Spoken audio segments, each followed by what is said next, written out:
She was searching trash barrels for food until an Apache warchief found her and said, "Stay quiet, follow me." What happened next changed both their lives forever. A bond forged not by words, but by the quiet understanding between two souls who had lost everything. The sun had barely crested the jagged peaks of the Dragoon Mountains when Alara Finn found herself elbow-deep in a rotting barrel behind the Silver Spur Saloon. Her fingers, raw and bleeding from weeks of scraping by, sifted through potato peels, spoiled meat, and shattered glass. The stench made her gag, but hunger had long since burned away her pride.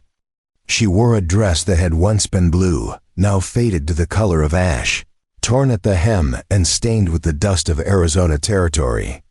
Her blonde hair, matted and tangled, hung in limp strands around a face that had aged 10 years in the span of 6 months. Behind her, hidden in the narrow alley between two crumbling adobe buildings, her 2 children waited. Finn, her 7-year-old son, crouched beside a broken crate, his thin arms wrapped around his 4-year-old sister Marin.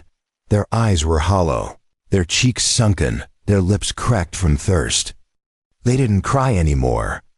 Crying required energy they no longer had. Alara's husband, Thomas Finn, had brought them west with promises of land and opportunity. He'd spoken of fertile valleys and a future built on honest work. They'd left Boston in the spring of 1876, joining a wagon train headed for Arizona Territory. Thomas had been a clerk back east, soft-handed and optimistic, certain that the frontier would transform him into the man he'd always dreamed of being. But the land had proven cruel, and Thomas had proven weaker than the desert sun. A fever took him 3 months after they arrived, leaving Alara alone with 2 children, no money, and a town that had no use for widows. She'd tried everything. She'd sewn clothes until her fingers bled, taking in work from the few respectable women who would speak to her. She'd taken in laundry until the well ran dry, and the townspeople accused her of stealing water. She'd begged at the church steps until the preacher, a man with a face like carved granite and a heart to match, told her to move along and find honest work. But there was no honest work for a woman alone, not in Copper Springs. The town was built on mining and cattle, and neither industry had room for a widow with 2 hungry children.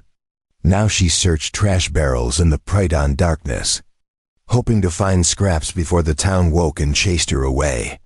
Her hands closed around something solid, a half-eaten biscuit wrapped in oil paper, and she pulled it free with a small gasp of relief. It was hard as stone and spotted with mold, but she could cut away the bad parts.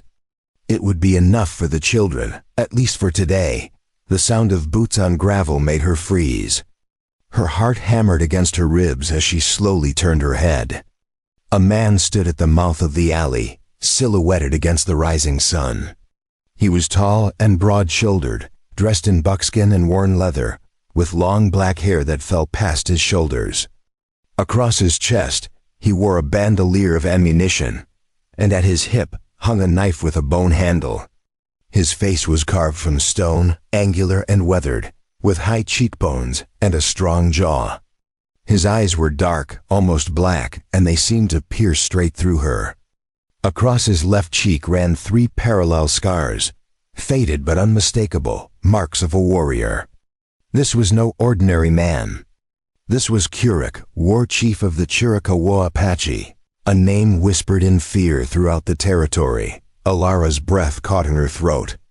She'd heard the stories. Tales of raids and bloodshed, of settlers found scalped in their homesteads, of wagons burned and livestock driven off into the mountains. The Apache were the terror of the frontier, and this man standing before her was one of their leaders. The townspeople spoke of him with a mixture of hatred and grudging respect, calling him the Bear, a warrior who had fought the cavalry to a standstill more than once.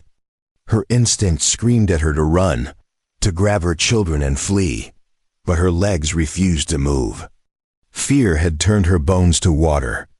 The biscuit fell from her hands, landing in the dirt with a soft thud. Kuruk stepped forward, his movements silent despite his size. His eyes swept over her, taking in her ragged dress, her bleeding hands, the desperation carved into every line of her face.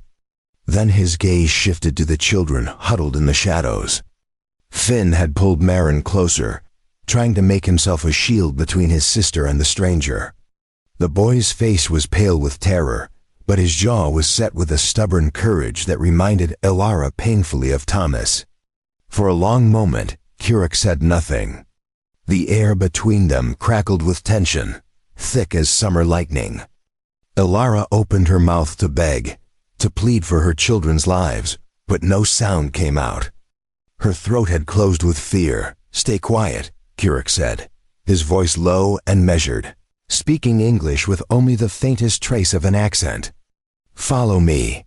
He turned and began walking away, not toward the town but toward the desert beyond, where the land stretched endlessly in shades of red and gold. Ilara stood frozen, her mind racing. Every instinct told her this was madness, that following an Apache warchief into the wilderness was certain death. The stories flashed through her mind, tales of captives taken and never seen again, of tortures too horrible to speak aloud. But as she looked down at her children, at their hollow eyes and skeletal frames, she realized they were already dying. Slowly, painfully, one hungry day at a time. What did they have to lose? She reached out and took Finn's hand, pulling him to his feet. He lifted Maren into his arms, though he barely had the strength to carry her. The little girl wrapped her thin arms around her brother's neck, her face buried against his shoulder. Together, they followed Kirik into the desert. The town of Copper Springs disappeared behind them, swallowed by distance and dust. No one would miss them. No one would even notice they were gone. Ilara had become invisible in Copper Springs, just another piece of human debris to be swept away by the wind. They walked for what felt like hours, though the sun had barely climbed a hand's width into the sky. Kirik moved with the steady, tireless pace of a man born to this land, never looking back to see if they followed. His steps were sure and silent, finding paths through the scrub and cactus that Ilara couldn't even see. She stumbled over rocks and through thorny mesquite, her feet blistering in her worn boots, but she didn't stop. Maren whimpered softly in Finn's arms, and the boy's face had gone pale with exhaustion, his steps growing slower and more unsteady, but still they pressed on. The desert stretched endlessly around them, a landscape of harsh beauty that seemed designed to break the human spirit. The sun climbed higher, turning the air to molten brass, and Ilara's vision began to swim. Her dress clung to her back with sweat, and her throat felt like sandpaper. She wondered how much farther they could go before they simply collapsed. Finally, Kirik stopped at the base of a rocky outcropping where a cluster of juniper trees provided blessed shade. He gestured for them to sit, then disappeared behind the rocks without a word. Ilara collapsed onto the ground, pulling her children close. Her throat was so dry she could barely swallow, and her vision swam with heat and exhaustion. Finn set Maren down gently, and the little girl immediately curled into her mother's lap, too weak even to cry. Ilara stroked her daughter's hair with trembling hands, wondering if this was how it would end, if Kirik had led them out here simply to let the desert finish what starvation had started. Perhaps this was his revenge, not quick and bloody, but slow and cruel. But then he returned, carrying a leather water skin that looked worn but well-maintained, and a small bundle wrapped in cloth. He handed the water skin to Ilara without a word, his face still unreadable. She stared at it for a moment, unable to believe what she was seeing, her hands shaking so badly she almost dropped it. Then she uncapped it with trembling fingers and lifted it to Maren's lips. The little girl drank greedily, water spilling down her chin, and Ilara had to pull it away before she made herself sick. Finn drank next, his eyes closing in relief, then Ilara. The water cool and sweet, the most precious thing she'd ever tasted. It was clean, fresh, nothing like the brackish well water in Copper Springs. Kirik unwrapped the cloth bundle, revealing strips of dried meat, dark and well preserved, and a handful of roasted pine nuts. He placed the food on a flat rock between them, then stepped back, watching them with those unreadable dark eyes. Alara hesitated, waiting for the trap, for the demand or the price. Nothing came for free in this world, she'd learned that much. But Kuruk simply stood there, arms crossed, his expression neutral. Slowly, she reached out and took a piece of meat, tearing it in half and giving portions to each child. They ate like starving animals, which she supposed they were. The meat was tough and heavily salted, but it was protein, real food. And Alara felt tears sting her eyes as she watched her children chew. When the food was gone and the water skin nearly empty, Kuruk finally spoke again. "You were in the trash," he said, more statement than question. His voice was deep, resonant, carrying the weight of someone who chose his words carefully. Alara nodded, shame burning her cheeks. She couldn't meet his eyes. "My husband died," she said, her voice hoarse and cracked. "We have no one. No money. The town wants us gone." The words came out flat, emotionless, because she'd said them so many times they'd lost all meaning. Kuruk studied her for a long moment, his expression unreadable. "You have children," he said. "You should not be alone." Something in his tone made her look up, and she saw something unexpected in his eyes. Not pity, but understanding. The recognition of one survivor looking at another. "Why are you helping us?" Alara asked, her voice barely above a whisper. The question hung in the air between them, heavy with implications. Kuruk was silent for so long she thought he wouldn't answer. He turned his face toward the mountains, his jaw tight, and she saw a muscle working in his cheek. Then he said, "I had a daughter once. She was small like that one." He nodded toward Marin. "Her name was Kaya. She was 5 winters old when the soldiers came." His words were simple, spoken without emotion, but Alara heard the weight behind them. The grief that had been carved into something hard and permanent. "They burned our village. My wife, Aida, tried to save her. They died together in the flames. I was hunting in the mountains. When I returned, there was nothing left but ashes and bodies." He paused, his hands clenching into fists. "That was 3 years ago. Since then, I have killed many soldiers. But it does not bring them back. Nothing brings them back. I'm sorry," Alara said, and meant it. The pain in his voice was so raw, so familiar, that it cut through her own exhaustion and fear. Kuruk looked at her, and for the first time, something shifted in his expression. The mask of the warrior cracked, just for a moment, and she saw the man beneath. A man who had loved and lost, just as she had. "Sorry does not bring them back," he said quietly. "But maybe it keeps others from dying." He stood, brushing dust from his leggings. "There is a place," he said. "In the mountains. My people do not go there anymore. It is sacred ground, but it has been abandoned. There is water shelter. You can stay there." Ilara's heart lurched. "You're giving us a place to live?" she asked, disbelief flooding her voice. Kuruk shook his head. "I do not give. I show. What you do with it is yours. If you survive, you survive. If you do not, the land will take you back." It wasn't a comforting answer, but it was honest. He turned and began walking again, and once more. Ilara and her children followed. They traveled deeper into the wilderness, leaving behind any trace of the world Ilara had known. The land grew rougher, wilder, dotted with saguaro cactus that stood like silent sentinels and rock formations that seemed to defy gravity. The rocks were striped in layers of red, orange, and cream, ancient sediments laid down when this desert had been an ocean floor. Birds of prey circled overhead, their shadows sweeping across the ground like dark omens. In the distance, coyotes called to one another in voices that sounded almost human. It was a landscape that could kill without mercy. Indifferent to human suffering, but in Kuruk's presence, Ilara felt something she hadn't felt in months. Safe. It made no sense. This feeling of security, walking beside a man who could kill her without breaking stride, but there it was. The sun had passed its zenith and begun its slow descent toward the western horizon, when they finally reached a narrow canyon hidden between two towering cliffs. The walls rose hundreds of feet on either side, striated with bands of color that glowed in the afternoon light.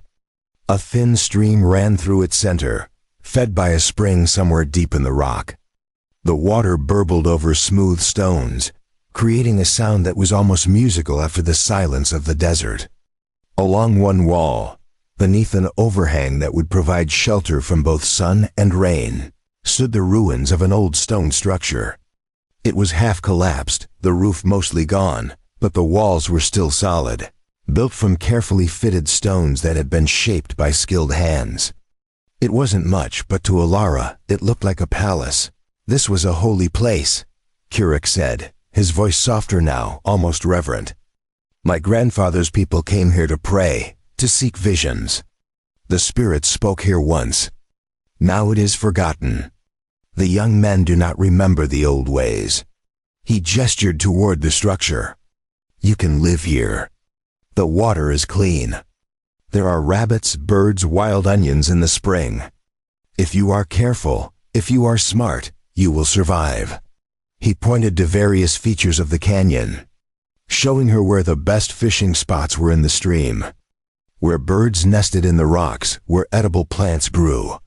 His knowledge was comprehensive, the accumulated wisdom of generations who had lived in harmony with this harsh land. Alara looked at him, tears stinging her eyes. The weight of what he was offering, the sheer improbability of this moment, crashed over her like a wave. Why? She asked again, her voice breaking. Why would you do this for us? We're nothing to you. Worse than nothing, we're the enemy. Kuruk met her gaze, and for a moment, she saw past the Warchief, past the warrior, to the man beneath. A man who carried his own grief like a stone in his chest, who had seen too much death and wanted, just once, to see life triumph. Because I am tired of death, he said quietly. And you are tired of dying. Maybe it is time for something different. He turned to leave, but Alara called after him. Wait, he paused, looking back over his shoulder. Will you come again? She asked, hating the desperate hope in her voice.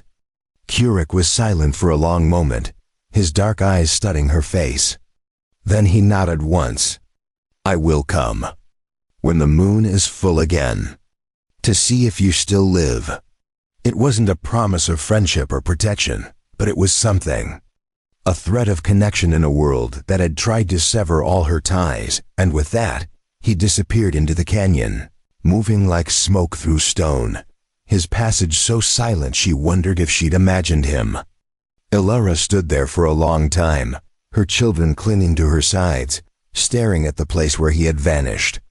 The canyon was utterly silent, except for the musical sound of the stream. Then she turned and looked at the little stone shelter, at the water running cool and clear, at the sky so vast and blue it seemed to swallow the world. Finn tugged at her hand. Mama, he said, his voice small and uncertain. Are we going to be okay? Alara looked down at her son, at his thin face and brave eyes, and felt something shift inside her chest. For the first time since Thomas died, she felt something other than despair. She felt hope, fragile as a bird's egg but real. Yes, she said, surprised to find she meant it. Yes, I think we are. The first week in the canyon felt like learning to breathe underwater. Everything was unfamiliar, dangerous, and required a kind of attention Alara had never needed in her old life. The stone shelter provided protection from the elements, but it was empty, stripped bare by time and abandonment. The walls were solid, mortared with some ancient mixture that had hardened like concrete. But there was no roof beyond the natural overhang, no door, no furniture. Nothing but bare stone and the ghosts of whoever had prayed here generations ago. Alara spent the first day simply exploring, taking inventory of what they had, which was almost nothing. The clothes on their backs, her worn boots, Finn's two small shoes that pinched his growing feet, Marin's bare feet that were already developing calluses. No blankets, no cooking pot, no knife, no tools of any kind. Just 3 human beings in a stream of clean water. She knew they would die without more, but she also knew that for the first time in months, they had a chance. The stream became their lifeline. The water was cold and clear, tasting faintly of minerals but clean, free of the alkali taint that plagued the wells in Copper Springs. Ilara showed the children how to cup their hands and drink properly, how to splash water on their faces and necks to cool down in the brutal afternoon heat. Marin laughed when the cold water touched her skin, a sound so unexpected and pure that Ilara found herself crying, tears mixing with stream water on her cheeks. By the second day, hunger had returned with a vengeance. The dried meat Kurik had given them was long gone, and Ilara's stomach cramped with emptiness. She remembered his words about rabbits and birds, but she had no way to catch them, no traps, no weapons. She tried fashioning a snare from threads pulled from her dress, following vague memories of a story her father had once told, but the contraption fell apart the moment she tried to set it. Desperation made her clumsy, and clumsiness made her angry. Then Finn found the wild onions.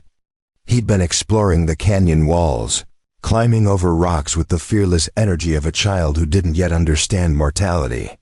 When he discovered a patch of green growing in a crevice where water seeped from the stone, he brought one to Ilara, holding it up like a trophy, and she recognized it immediately from the kitchen gardens back east. Wild onions, smaller and more pungent than their cultivated cousins, but edible, nutritious. She hugged her son so hard he squeaked in protest, then showed him how to harvest them properly, leaving the roots intact so they would grow back. That night, they ate raw onions and drank stream water, and it was the best meal Ilara could remember. The onions burned their throats and made their eyes water, but they filled the aching void in their bellies. Marin made faces at the strong taste, but she ate every bite, licking her fingers afterward. They slept huddled together in the stone shelter, using Ilara's dress as a blanket, and for the first time in weeks, no one cried themselves to sleep. The days developed a rhythm. Mornings were for water and foraging, searching the canyon for anything edible. Ilara found wild mustard greens, bitter but nutritious, and clusters of prickly pear cactus that Finn learned to harvest using flat rocks as tools, carefully avoiding the spines. The fruit was sweet and wet, a luxury that seemed impossible in this harsh landscape. Afternoons were too hot for activity, so they retreated to the shelter and rested, conserving energy. Evenings were for bathing in the stream, washing away the day's dust and sweat. And for telling stories, Ilara told her children about Boston, about the brick buildings and cobblestone streets, about the harbor where ships came from all over the world. She told them about their grandparents, dead now, but alive in memory, good people who had worked hard and loved deeply. She told them about their father, softening his failures into something gentler, a man who had dreamed big, even if those dreams had been foolish.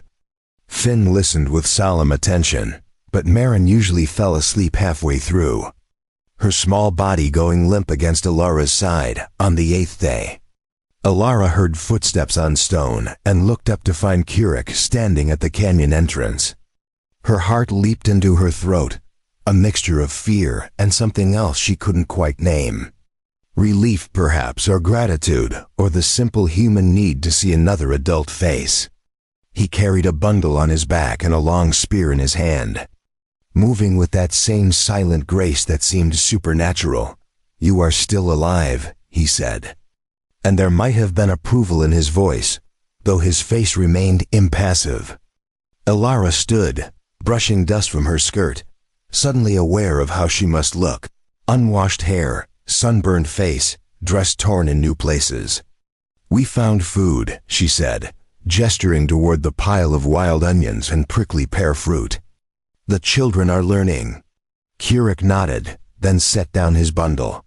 He unwrapped it to reveal a clay pot, blackened with use but intact, a worn blanket that smelled faintly of smoke, and a knife with a wooden handle. "These are old things," he said. "From before. No one uses them now." It was a gift, though he didn't call it that. Ilara took the knife with trembling hands. It wasn't much. The blade was short, and the edge had been sharpened so many times it was thin as a reed. But it was a tool, a means of survival. "Thank you," she whispered, and the words felt inadequate, too small for what he'd given them. Kirik looked uncomfortable, shifting his weight. "I will show you how to set snares," he said abruptly. "For rabbits. You need meat, especially the boy. He is too thin." They spent the afternoon learning. Kirik showed them how to read animal tracks in the dust, the distinctive hopping pattern of rabbits, the delicate prints of quail. He demonstrated how to construct a proper snare using thin strips of leather he'd brought, creating a loop that would tighten when pulled. His hands moved with practiced efficiency, and Ilara watched closely, memorizing every motion.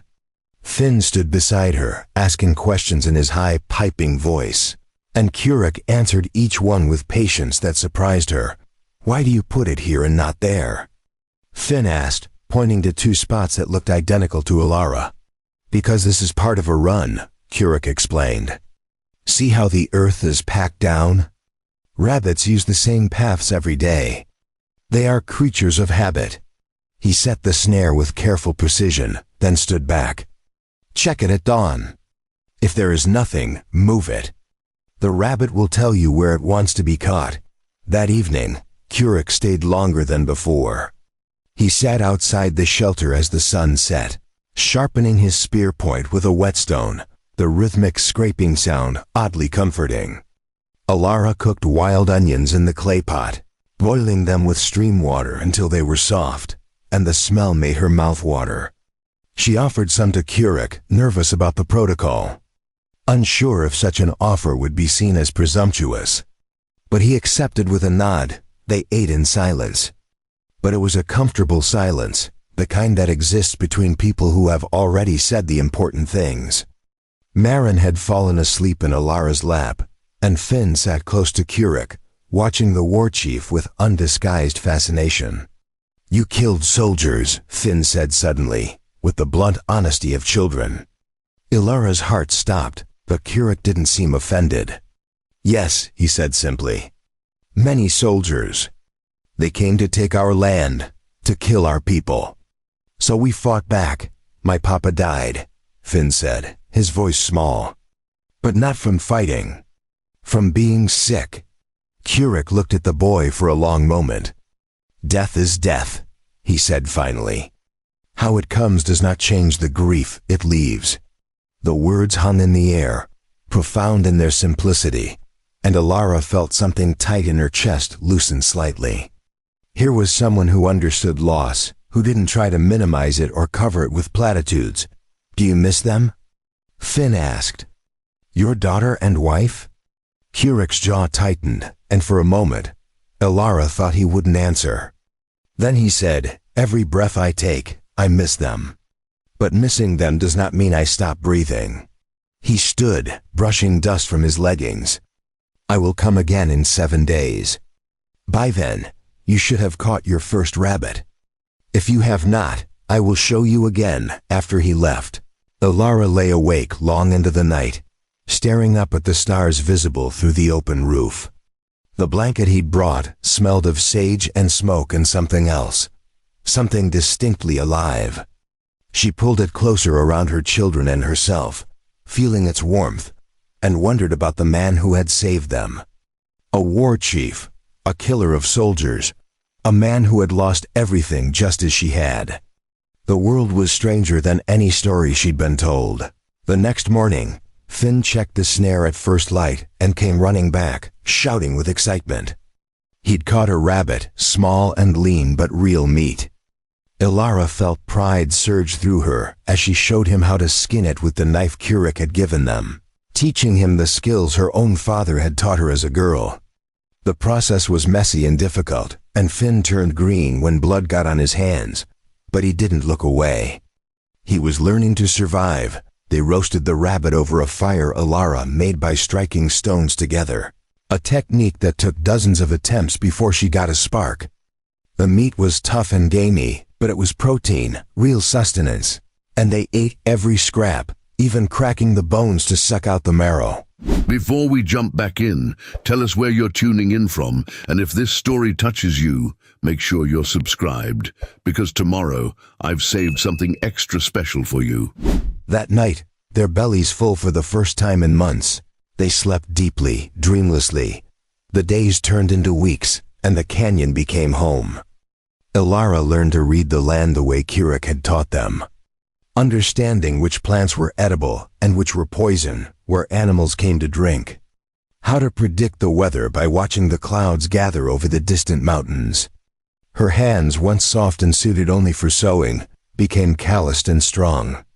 She could set a snare, start a fire, skin a rabbit, find water in places that looked bone dry. Finn grew taller, his frame filling out with regular meals, his skin bronzing from constant sun.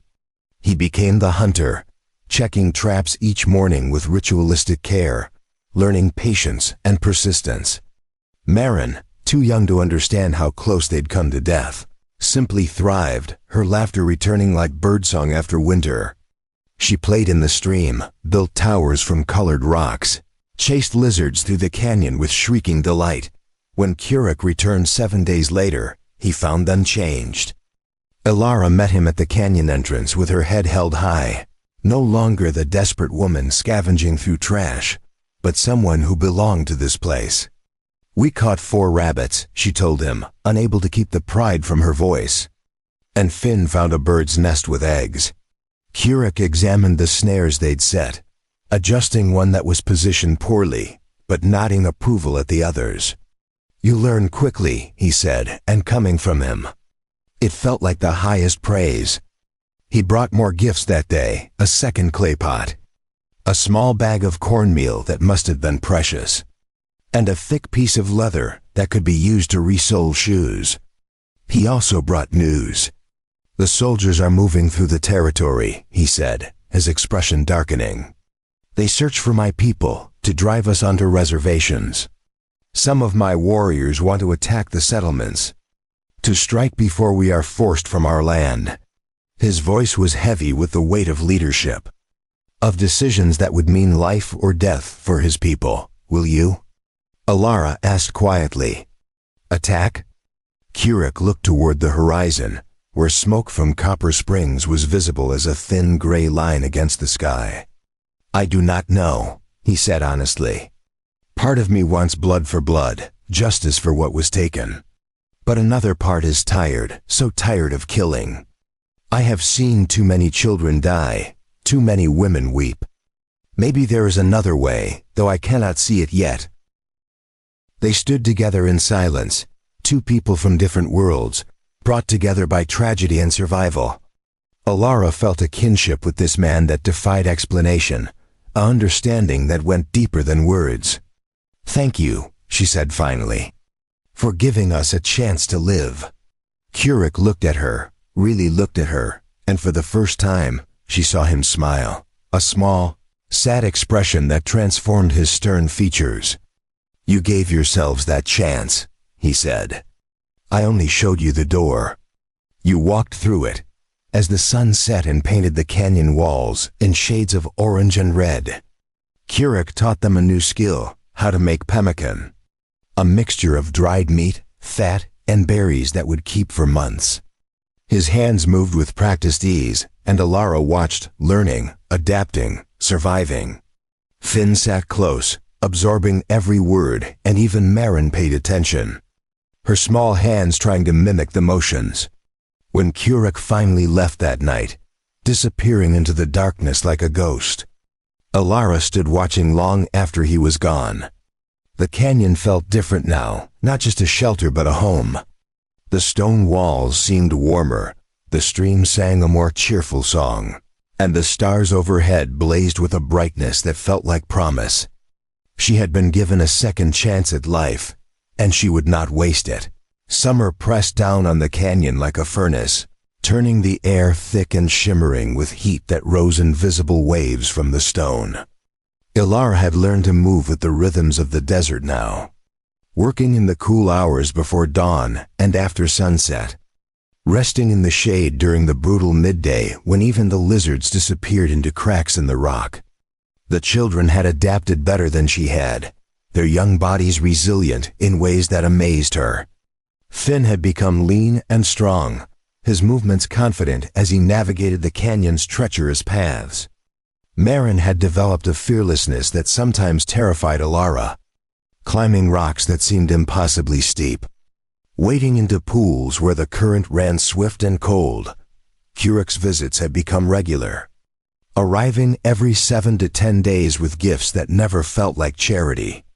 A coil of rope braided from yucca fiber, a doeskin shirt for Finn, soft and perfectly sized, a pair of moccasins for Marin, decorated with small shells that clicked softly when she walked.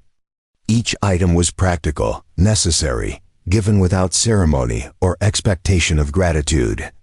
But more valuable than the gifts was the knowledge he brought, teaching them skills that transformed them from desperate refugees into something else entirely, survivors, maybe even more than that. One evening in late July, Curex arrived earlier than usual, his face tight with tension.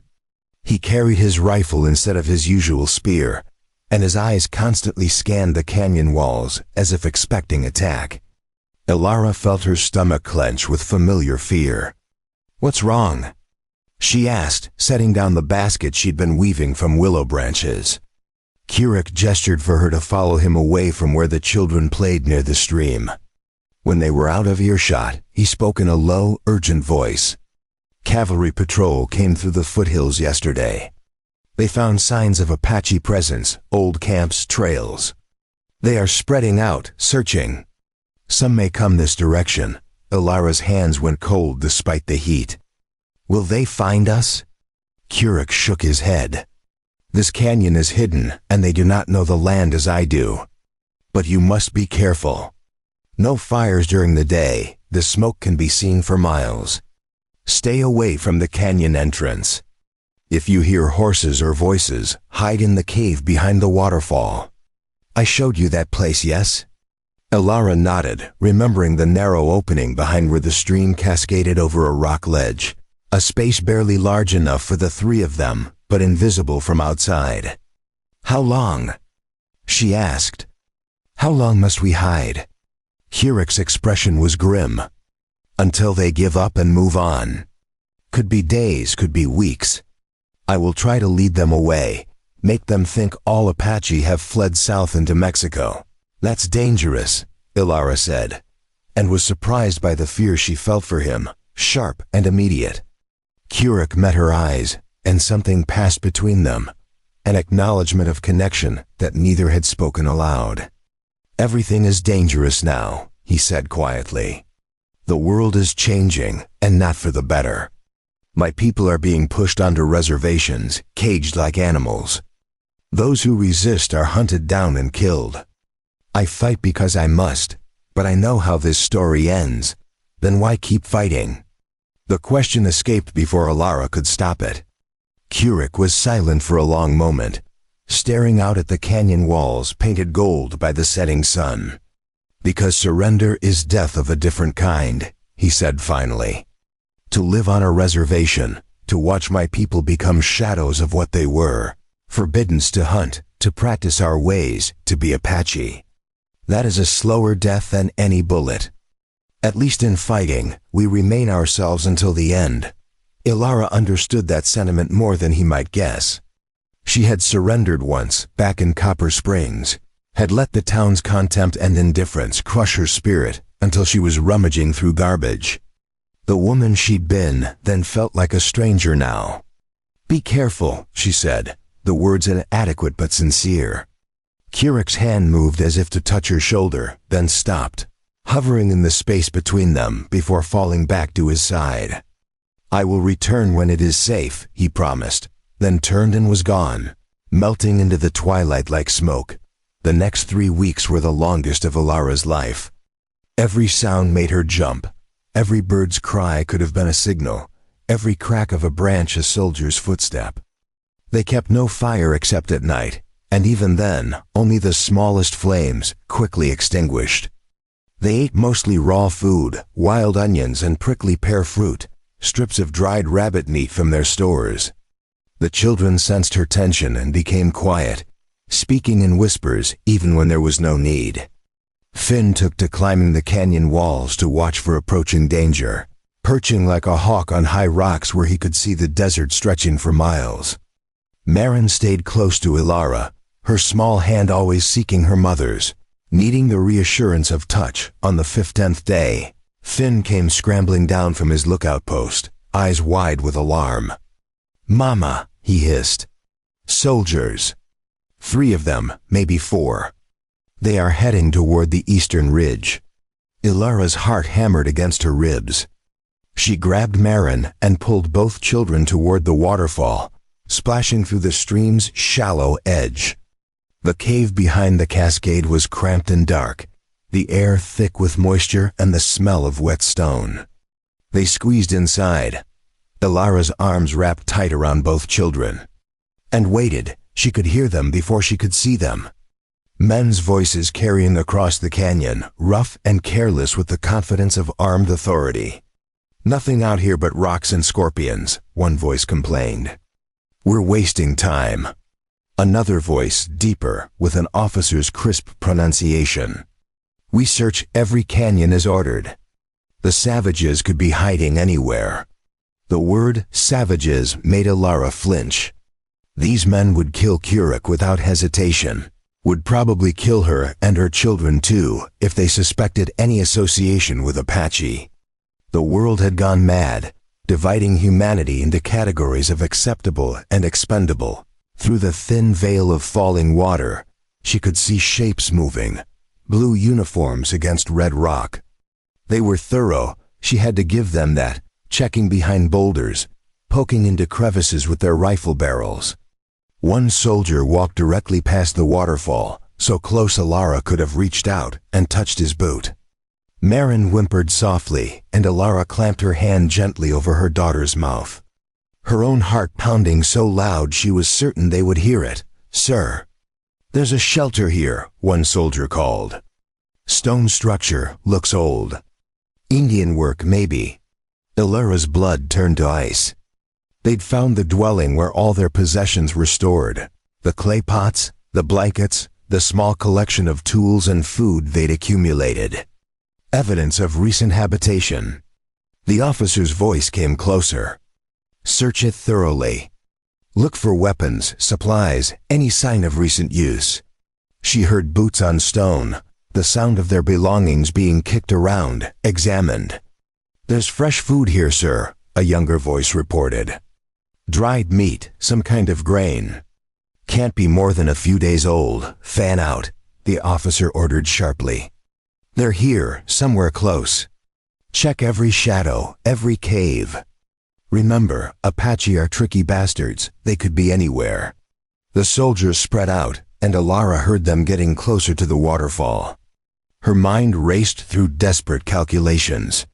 If they were discovered, she could claim to be a settler, separated from a wagon train, but her association with Apache goods would condemn her. They would assume she was a collaborator, maybe even a captive who'd gone native. Neither scenario ended well. Then from somewhere beyond the canyon came the sharp crack of a rifle shot. Then another. The soldiers froze, then rushed toward the sound, shouting to each other. "Contact! Contact! Northeast ridge!"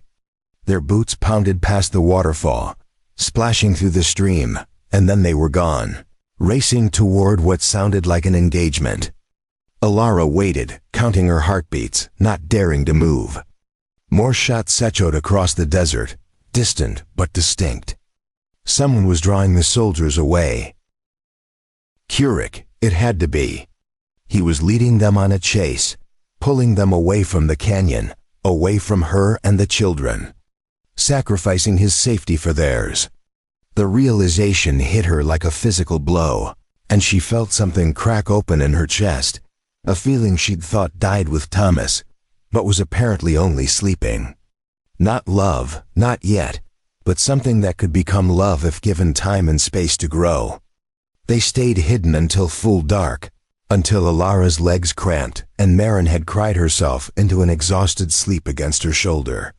When they finally emerged, the canyon was empty, silent except for the eternal song of the stream. Their shelter had been ransacked, pots overturned, blankets trampled in the dirt, but nothing had been taken. The soldiers had been more interested in pursuit than plunder. Alara worked through the night, cleaning, restoring order, trying to erase the violation of their space. Finn helped without being asked, his young face serious and determined. They didn't speak about what had happened, but something had changed in him. He'd seen the reality of their situation, understood that the peace they'd found in this canyon was fragile, maintained only by luck and Curic's protection. Curic didn't return for 12 days. When he finally appeared, Alara saw immediately that he'd been hurt. He moved stiffly, favoring his left side, and there was a fresh bandage wrapped around his upper arm, dark with dried blood. She rushed to him without thinking, her hands reaching for the wound. "You're injured," she said, her voice sharper than intended, fear manifesting as anger. "It is nothing," Curic said, but winced when she touched the bandage. The soldiers were persistent. "I had to make the chase convincing. Sit down," Alara ordered, using the same tone she'd used with her children when they'd scraped knees or bumped heads. To her surprise, Curic obeyed, lowering himself carefully to a flat rock near the stream. She unwrapped the bandage with gentle fingers, revealing a deep gash that ran from shoulder to elbow, the edges ragged and inflamed. "This needs proper cleaning," she said, fetching water and the cleanest cloth she had. It could become infected. As she worked, washing the wound with careful attention, Curic watched her face. "You were a healer in your old life?" he asked. Alara shook her head. "A mother. We learned to tend wounds, though usually smaller ones than this." "What happened?" Curic's jaw tightened. "A saber. The officer was skilled, faster than I expected. I was fortunate it was not deeper." He paused, then added quietly, "I killed him. And 2 others. The rest fled back to their fort." Ilara's hands stilled for a moment.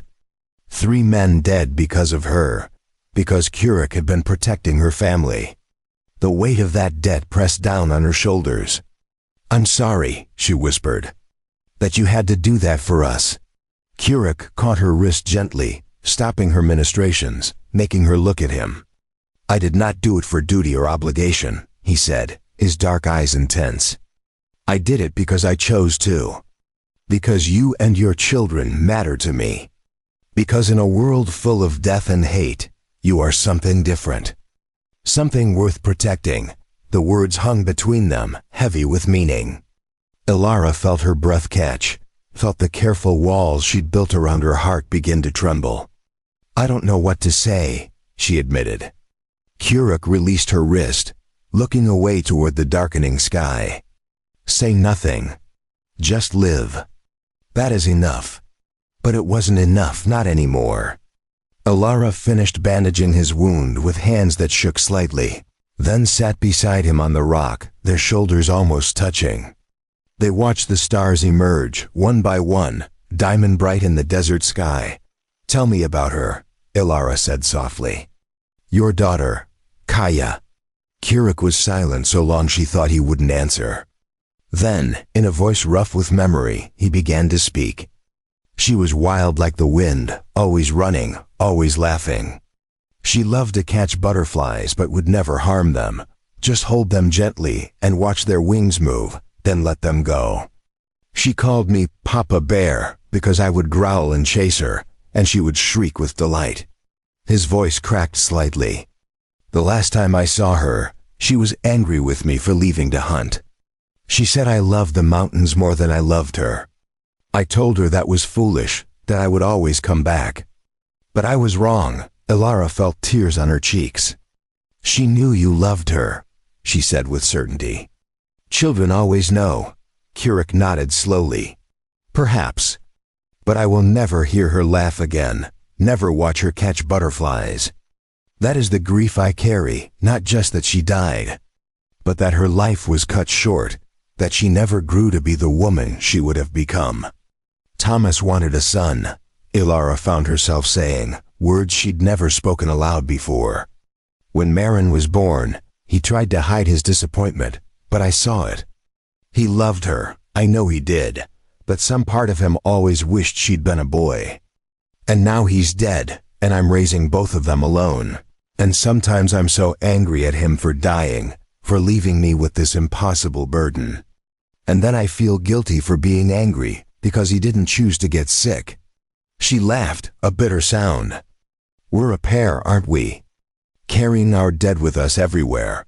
Kuruk turned to look at her, and in the starlight, his face was softer than she'd ever seen it.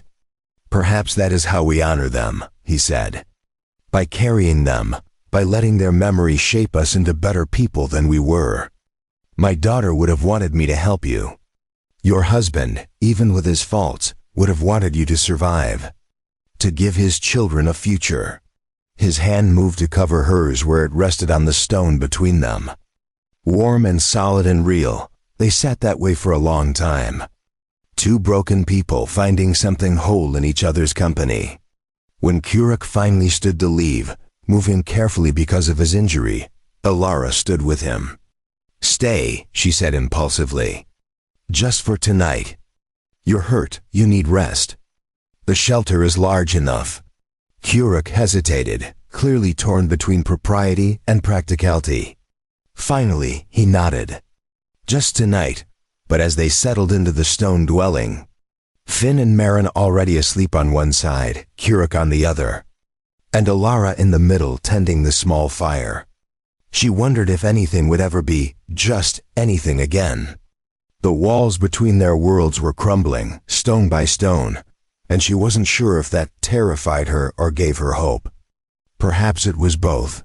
Autumn came to the canyon with subtle changes that only those who truly watched the land could perceive. The cottonwoods along the stream turned yellow, their leaves fluttering like gold coins in the wind. The air lost its brutal edge, becoming crisp in the mornings and mild during the days. Ilara noticed that the rabbits grew thicker fur, that certain birds disappeared while others arrived, migrating south ahead of winter.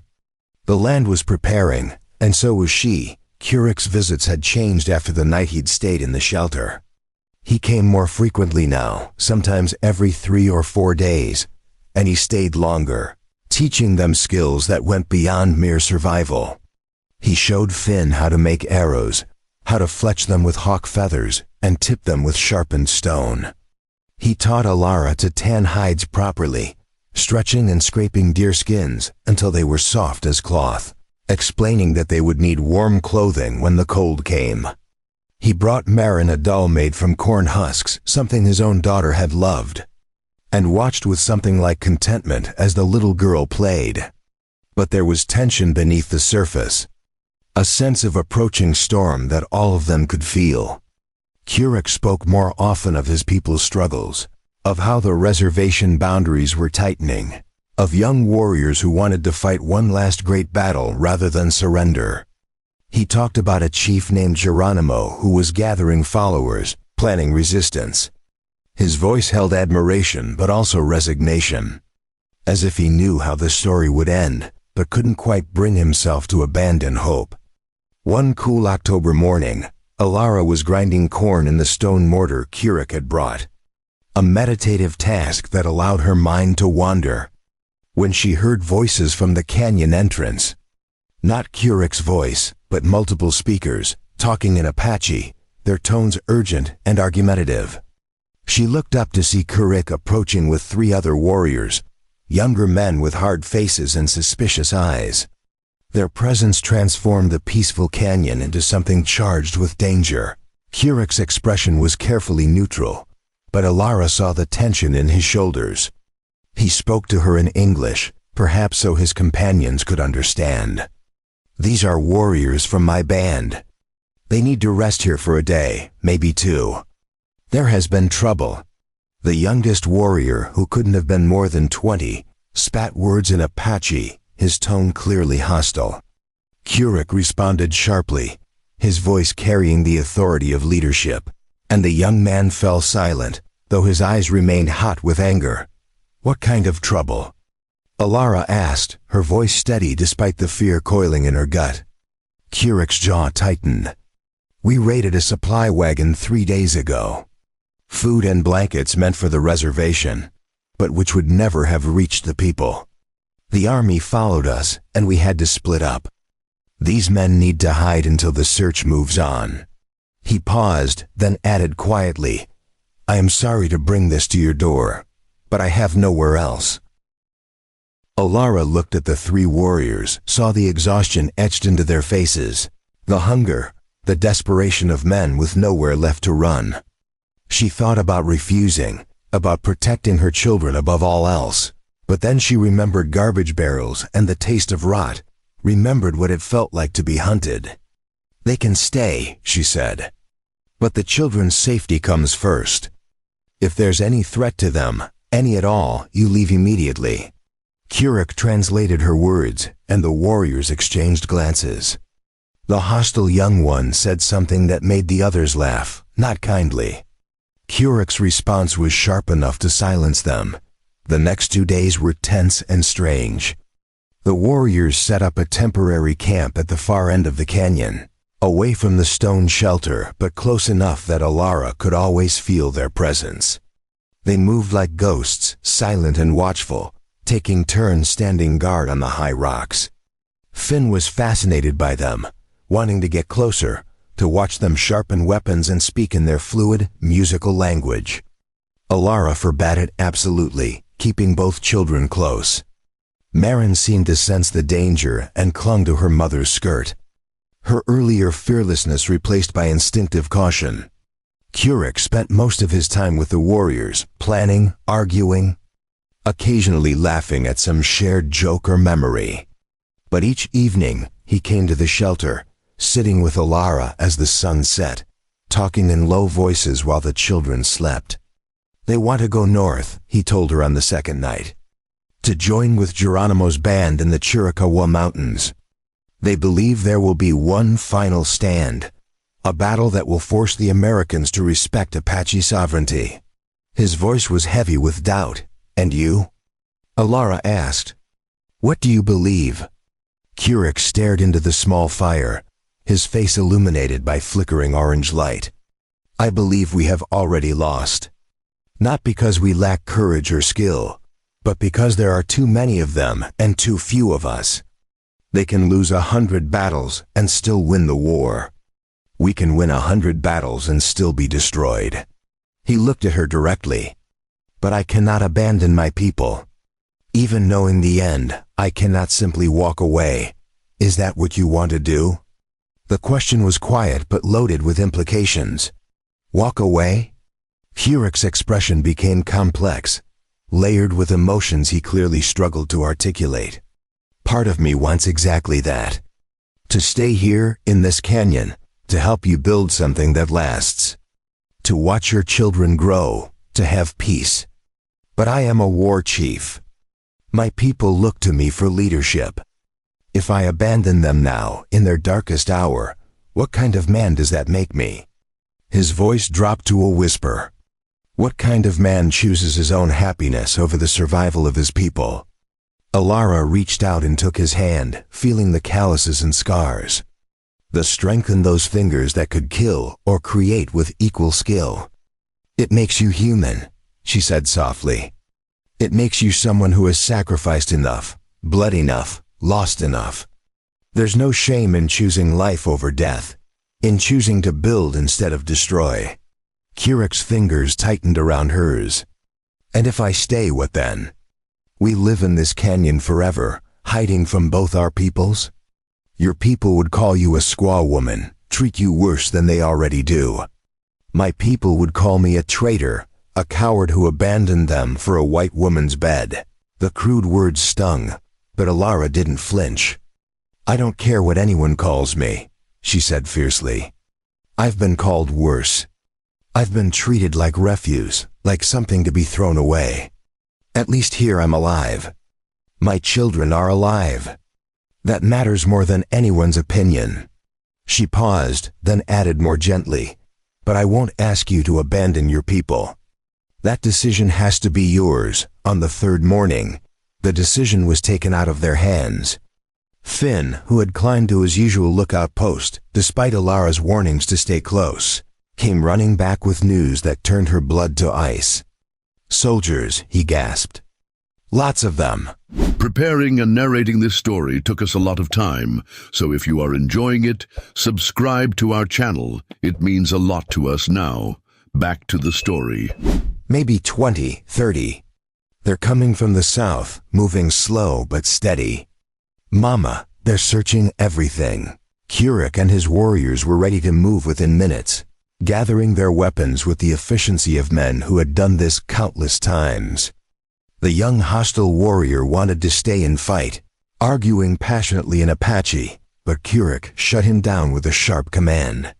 "We fight when we can win," he said in English, perhaps for Ilara's benefit. "This is not that time." He turned to Ilara, his face set and hard. "Take the children to the cave behind the waterfall. Stay there until I come for you, or until a full day has passed with no sounds of battle. If I do not return, wait 3 days, then travel north to the trading post at Doskabethas. Tell them you are a widow from a wagon train. They will help you." "No," Ilara said, surprised by the force of her own voice. "You're not going to draw them away again. You're already on their lists, already wanted. If they catch you, they'll hang you." Kuruk's expression softened slightly. "Then I will make sure they do not catch me. But your children need you alive, Ilara. I will not let you risk yourself for me." He gripped her shoulders, his touch gentle despite the urgency. "Promise me you will stay hidden. Promise me you will survive." Before she could respond, he leaned forward and pressed his forehead to hers, a gesture of intimacy that transcended words. Then he was gone, the 3 warriors melting into the canyon walls like smoke, leaving Ilara standing alone with her children and a terror so profound it made her shake. She got Finn and Marin into the cave as ordered, the space even more cramped with the supplies she'd hastily gathered: water, food, blankets. Through the veil of falling water, she watched and waited. The morning stretched into afternoon, the sun climbing to its zenith and beginning its descent. She heard nothing, no gunshots, no shouts, only the normal sounds of the desert, wind and water and bird calls. Then, as the sun touched the western ridge, she heard horses. Many horses, moving with military precision. Through the distorted curtain of the waterfall, she could see blue uniforms, at least 30 soldiers spreading through the canyon like a plague. They were thorough, checking every shadow, every crevice. A young lieutenant directed the search, his voice crisp and confident. "Tracks lead into this canyon. They're here somewhere, or were recently. Find them," Marin whimpered, and Ilara clamped her hand gently over her daughter's mouth, making soothing sounds against her ear. Finn pressed against her other side, his body rigid with fear but his eyes alert, watching through the water. Soldiers passed within feet of the waterfall, so close Ilara could hear their conversations. "Nothing but rocks and water," one complained. "Maybe they doubled back." Another responded, "The lieutenant says we search until dark, so we search until dark." One soldier stopped directly in front of the waterfall, staring at it with suspicious eyes. Ilara's heart hammered so hard she thought it might burst. The soldier took a step closer, then another, reaching out as if to push through the cascade. In that moment, Ilara knew they were discovered, knew that in seconds her children would be exposed to whatever mercy or cruelty these men chose to dispense. Then a shot rang out from the northern ridge, sharp and clear. Then another. The soldiers spun toward the sound, weapons rising. "Contact!" someone shouted. "North Ridge, multiple hostiles." The lieutenant was already mounted, spurring his horse toward the gunfire. "First and second squads with me. Third squad, secure this position. Half the soldiers thundered away, leaving perhaps 10 men behind. And those were focused on the ridge where smoke from rifle fire now rose in thin plumes. The remaining soldiers began constructing a defensive position, using rocks and fallen trees for cover, clearly expecting to be attacked. Their attention was entirely on the ridge, on the threat they could see. None looked at the waterfall.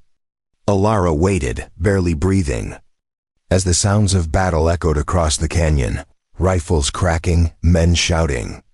The wild war cries of Apache warriors who knew they were making their last stand. The fight lasted perhaps 20 minutes, though it felt like hours. The shooting gradually decreased, became sporadic, then stopped entirely. Alara heard soldiers returning, their voices subdued. "Got 2 of them," someone reported. "The others escaped into the rocks. Lieutenant says we pursue at first light. 2 dead. 2 of the 3 warriors who had sought refuge in this canyon." Alara felt sick, thinking of their faces, their youth, their desperate courage. Were they the ones who died?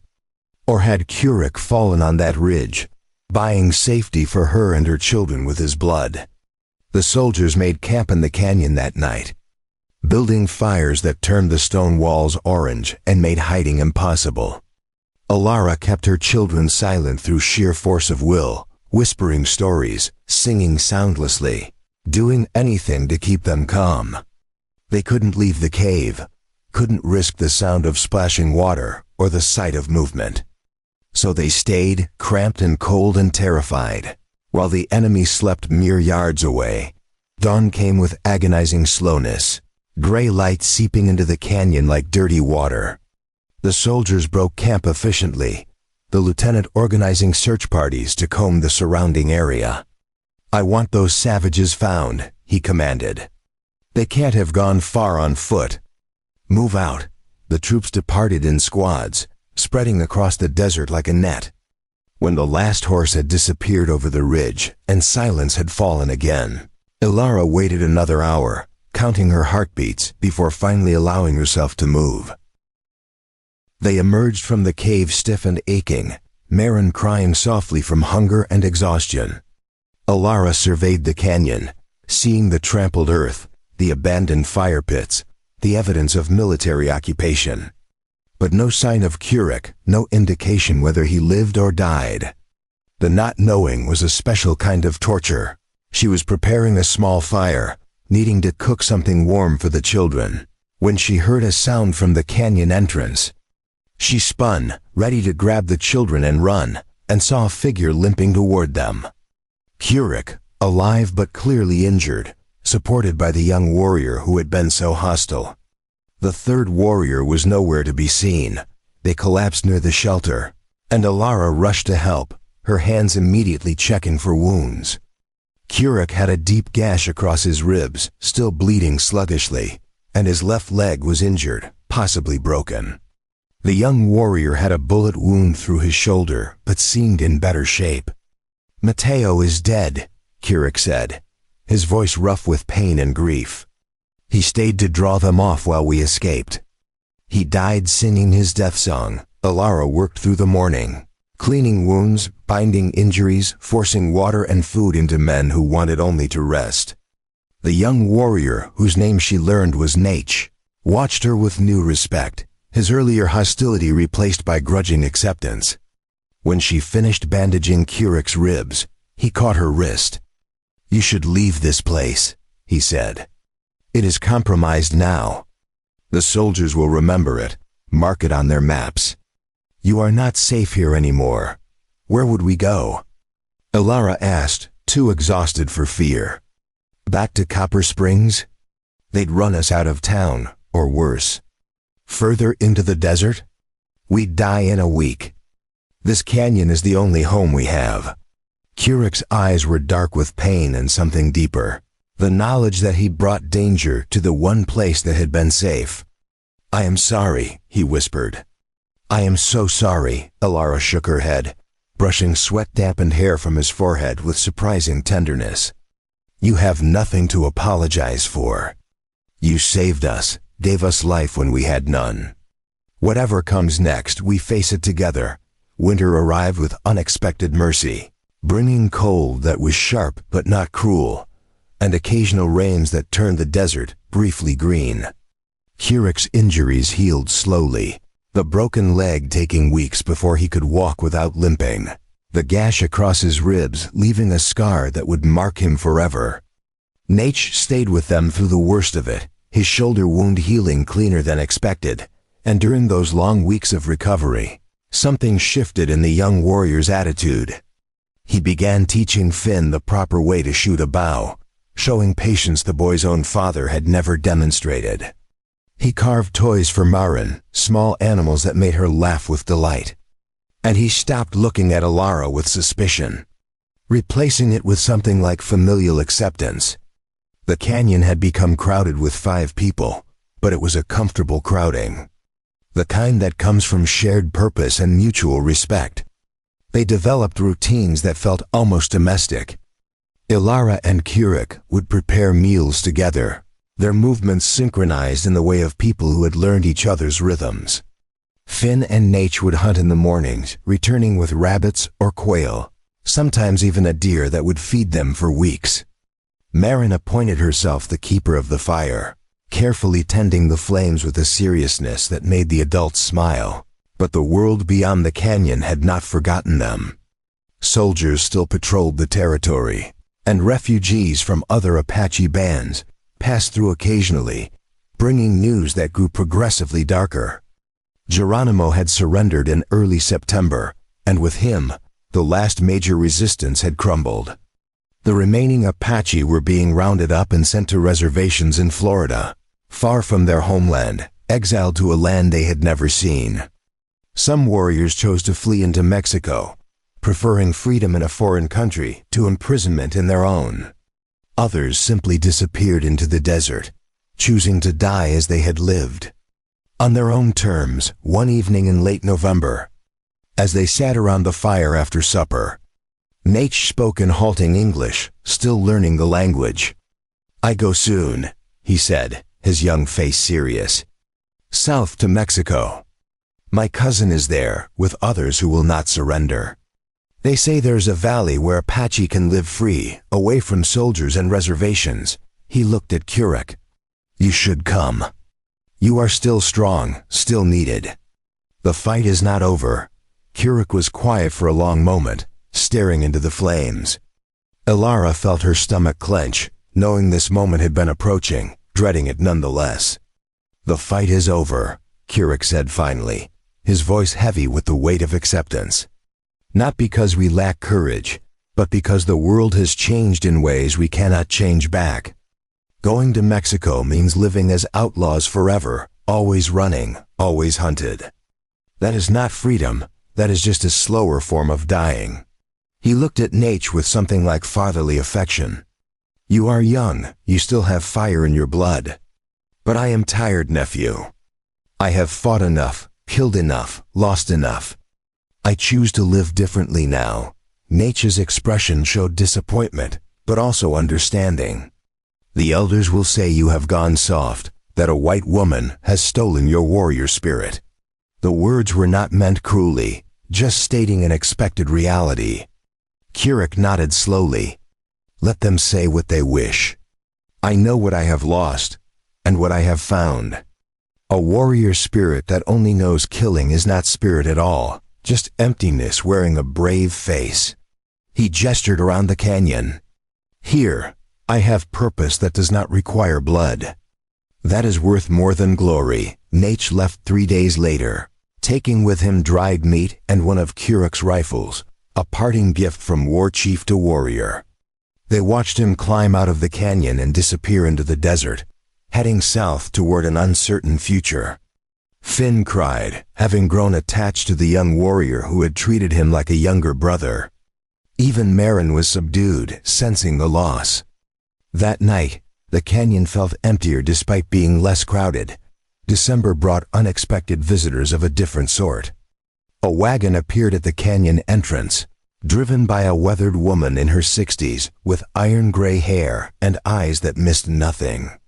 Behind her sat 3 children, orphans from a wagon train that had been hit by cholera.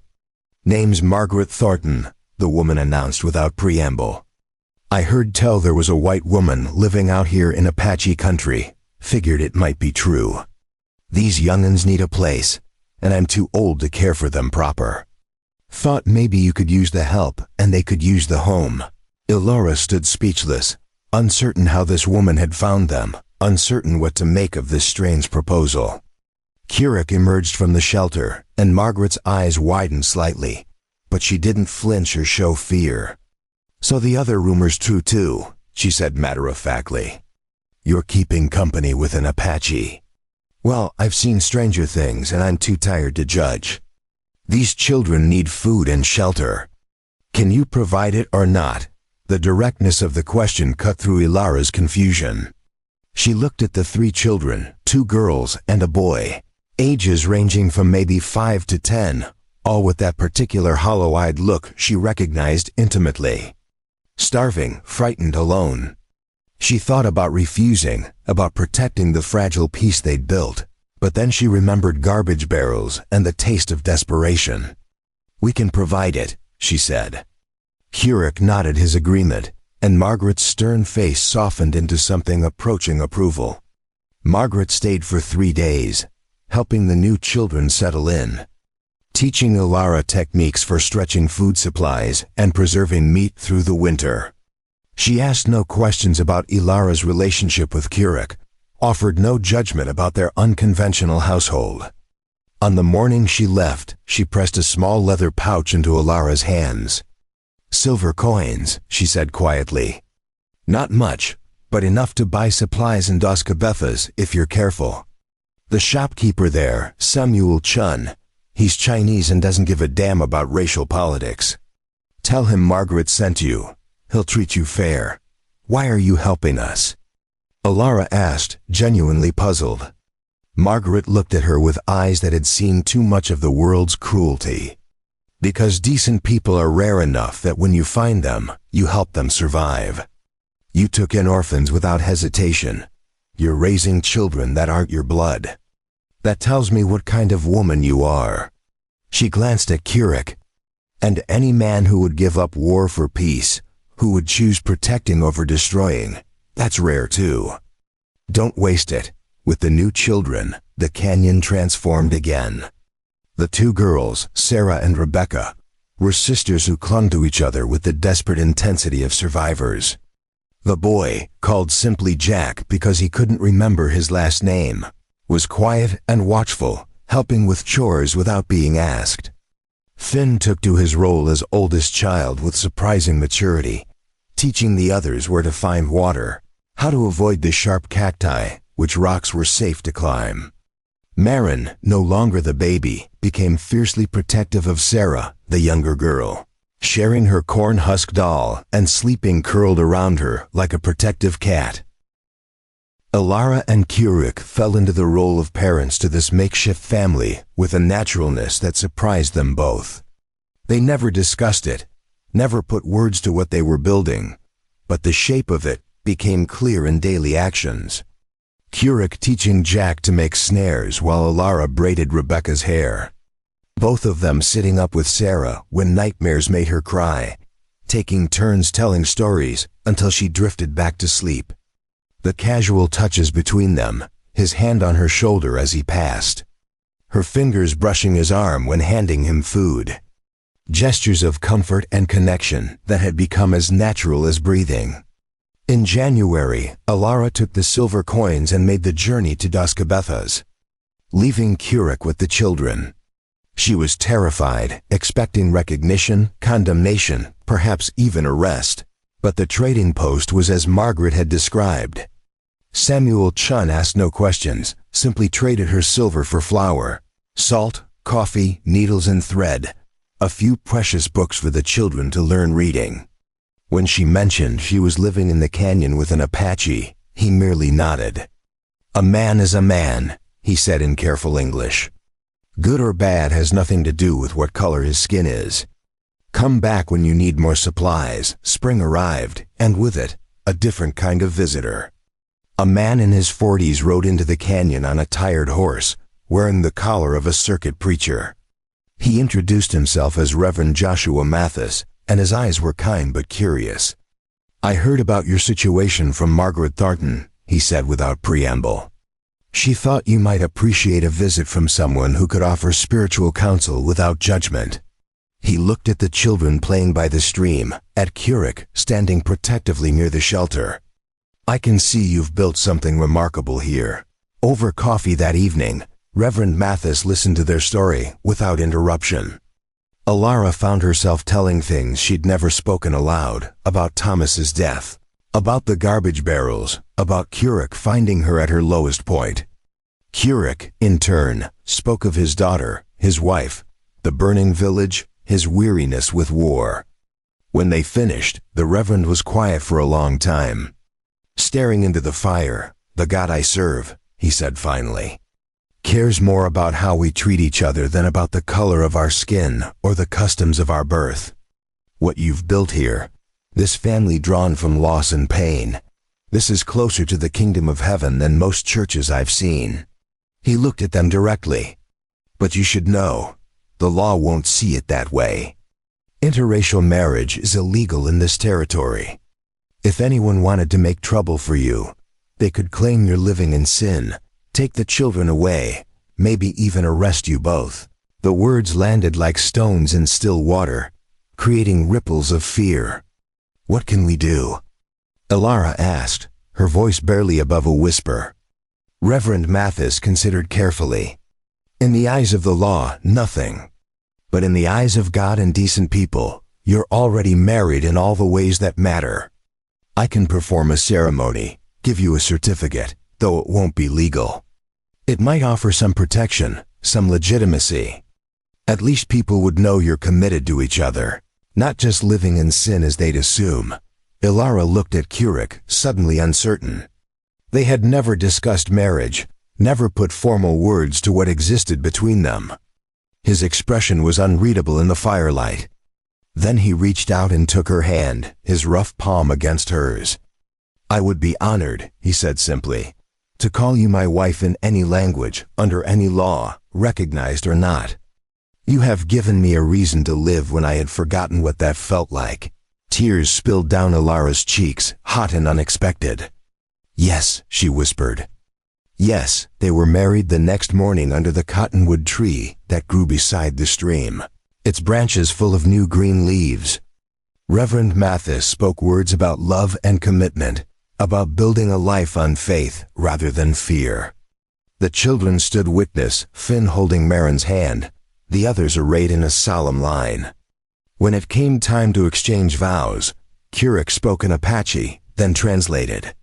"I promise to protect you and these children with my life. I promise to build rather than destroy. I promise to choose love over hate, hope over despair, every day until I die." Ilara's voice shook as she responded. "I promise to stand beside you against whatever comes. I promise to honor your people and your past while building our future. I promise to love you not despite our differences, but because of them, because they made us who we are." She paused, then added softly, "I promise never to forget that you found me in the darkness and brought me into light." Reverend Mathis pronounced them married in the sight of God, if not the sight of law. And Keurig leaned down to kiss her, gentle and careful, as if she were something precious that might break. The children cheered, and even the canyon seemed to celebrate. Birds singing from the rocks, the stream running musical and clear. Reverend Mathis stayed for 3 days, teaching the children to read from the Bible, counseling Ilara and Keurig on the practical aspects of running what was essentially an orphanage in the middle of Apache territory. When he left, he promised to return, to bring more supplies, perhaps more children who needed homes. "You're doing God's work here," he said. "Don't ever forget that." Summer came, then fall, then winter again, and the pattern of life in the canyon deepened into something sustainable, even joyful. More children arrived, brought by Margaret or Reverend Mathis, or sometimes just wandering in on their own, drawn by rumors of a place where orphans could find family. Keurig built additional shelters, expanding the original stone structure into a compound that could house a dozen children comfortably. Ilara organized lessons, teaching reading and arithmetic and practical skills. They planted a larger garden, expanded their snares and hunting territories, learned to preserve food for the lean months. The town of Copper Springs, which had once spurned Ilara, began to change its attitude. Families who had lost children to disease or accident heard about the canyon and came to visit, bringing donations of clothes or tools or food. Some came with suspicion, expecting to find something scandalous.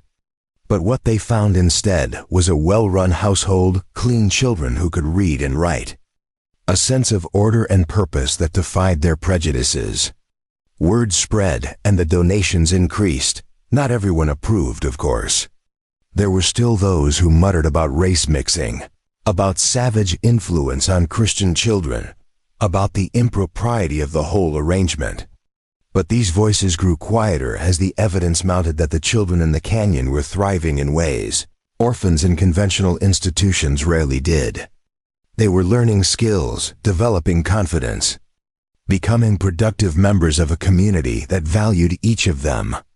On a spring morning 3 years after that first desperate meeting behind the saloon, Ilara stood at the canyon entrance watching the sunrise paint the desert in shades of gold and crimson.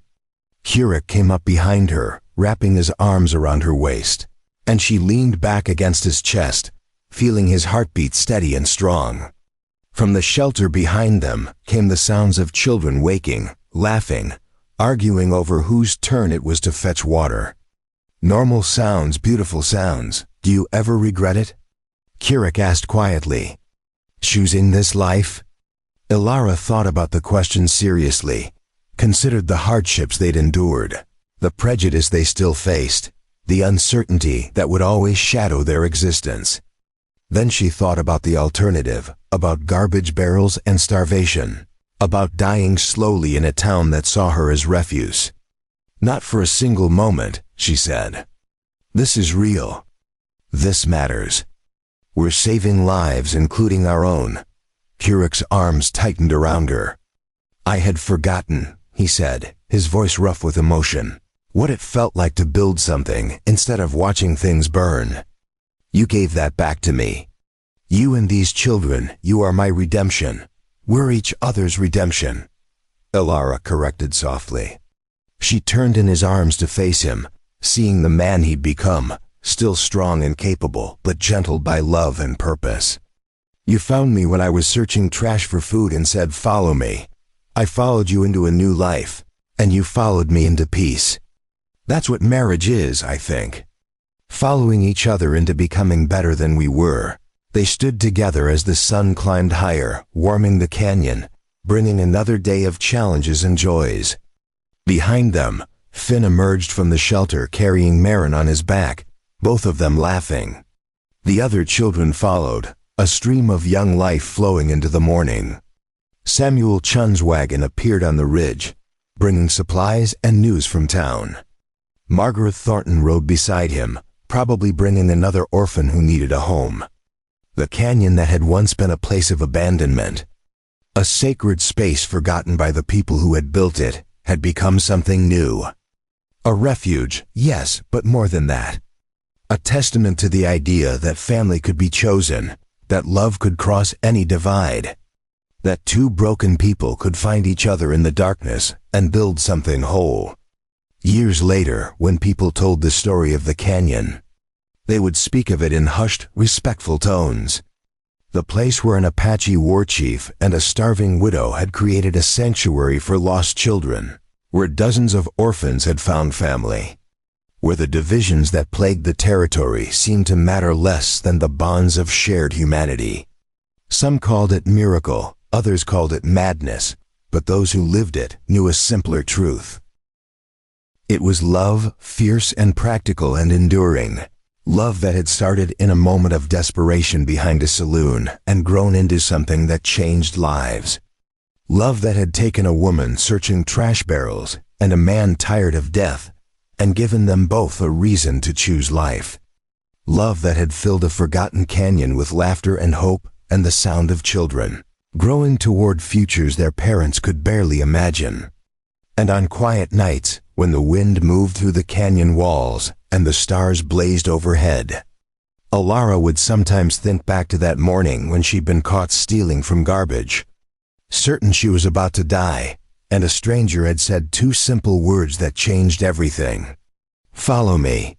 She had followed through fear and hardship, through prejudice and danger, through loss and love, all the way to this moment, this life, this family that shouldn't exist, but did anyway. Stubborn and beautiful and real, the desert had tried to kill them both, in different ways and different times. But they had survived, not by becoming harder or colder, but by choosing compassion when the world demanded cruelty. And in surviving, they had created something rare and precious, a place where broken things could heal, where lost children could find home, where a war chief and a widow could build a life that honored both their pasts while embracing an uncertain future. As the sun climbed higher and the day's work began, Alara took one last moment to stand still, to breathe in the morning air, to feel the weight of Curic's hand in hers, and hear the music of children's voices echoing off canyon walls. This was what redemption looked like, not grand or glorious, but daily and difficult and absolutely worth every sacrifice. This was what it meant to be found when you were lost, to be given a second chance when you thought all chances were exhausted, and in the end, that was enough. More than enough. It was everything. The canyon had transformed in ways that would have seemed impossible just a year ago. What had begun as a desperate refuge for 3 starving souls had become something closer to a small village, a collection of stone and adobe structures arranged in a rough semicircle around the original shelter. 15 children now called this place home, ranging in age from 3 to 14, each one carrying their own story of loss and survival. The garden had expanded to cover nearly an acre, irrigated by a clever system of channels Curic had engineered to divert water from the stream. Rows of corn stood tall and green, flanked by squash vines and bean plants that climbed wooden trellises. Alara had even managed to coax tomatoes and peppers to grow, luxuries that made the children's eyes light up at mealtimes. The compound had developed its own rhythm, its own culture that blended Alara's Eastern upbringing with Curic's Apache traditions in ways that felt natural rather than forced. Children learned to read from books Reverend Mathis brought, but they also learned to track animals and read the desert signs from Curic. They said grace before meals in English, but sometimes in Apache too, honoring both heritages. They celebrated Christmas and Easter, but also marked the Apache ceremonies for harvest and new seasons, understanding that gratitude could take many forms. On this particular morning in late April, the canyon buzzed with unusual energy. Wagons had been arriving since dawn, families from Copper Springs and beyond coming to witness something unprecedented. Word had spread about the school Alara and Curic had built, about the children who could read and write and cipher numbers, who knew practical skills and showed a level of discipline and happiness rarely seen in conventional orphanages. The territorial governor himself had expressed interest, and today was the day he would visit to see if the rumors were true.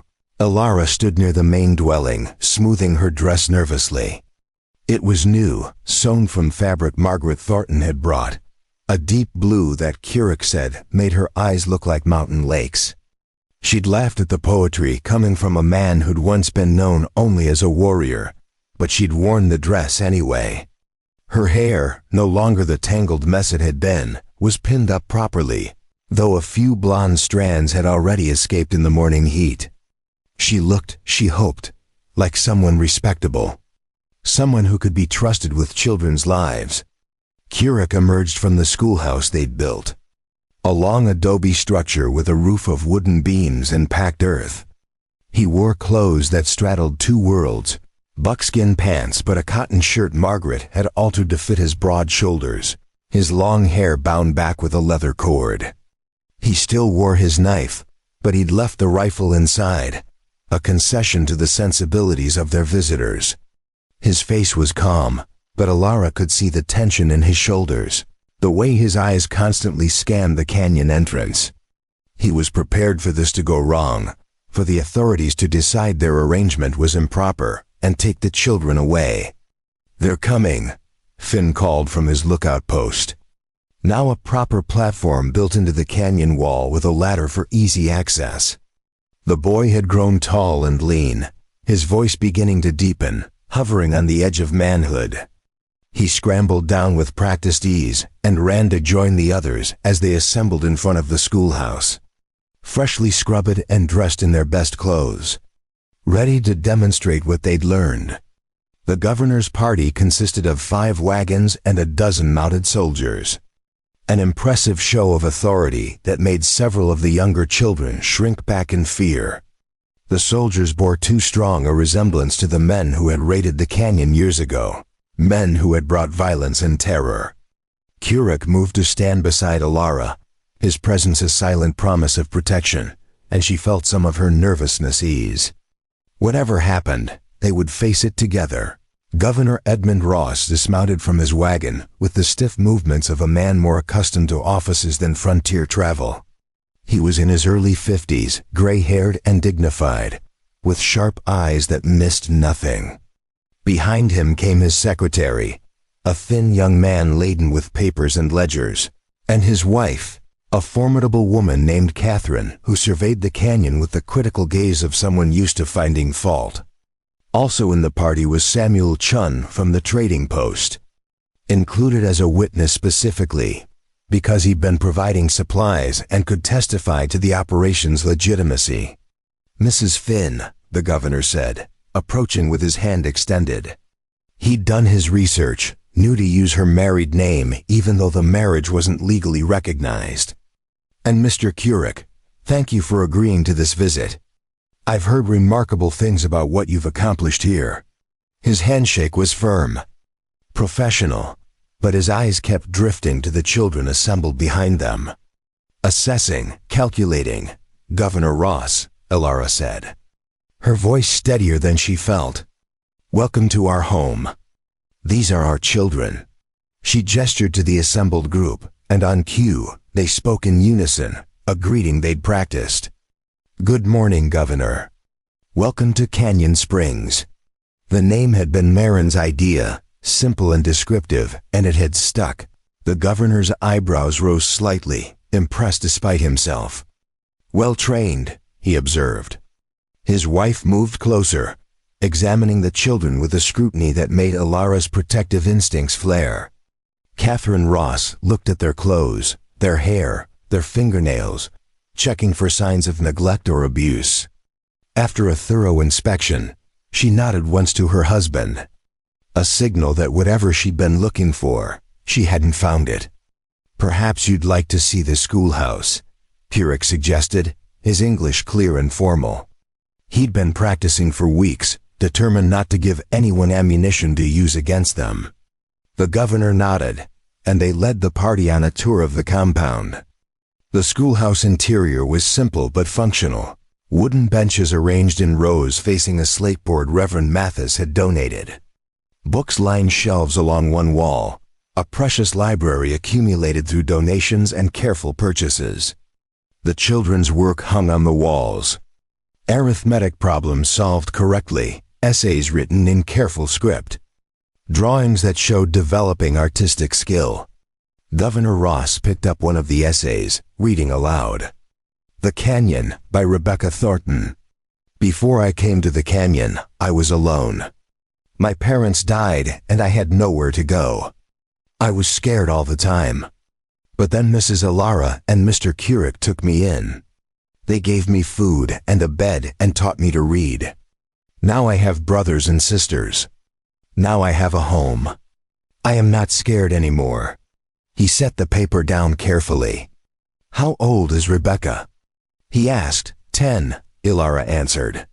"She and her sister arrived 2 years ago. When she came, she couldn't read or write at all. Now she's one of our best students." Rebecca herself stood straighter at the praise, her young face glowing with pride. The governor moved through the schoolhouse, asking questions, testing the children's knowledge.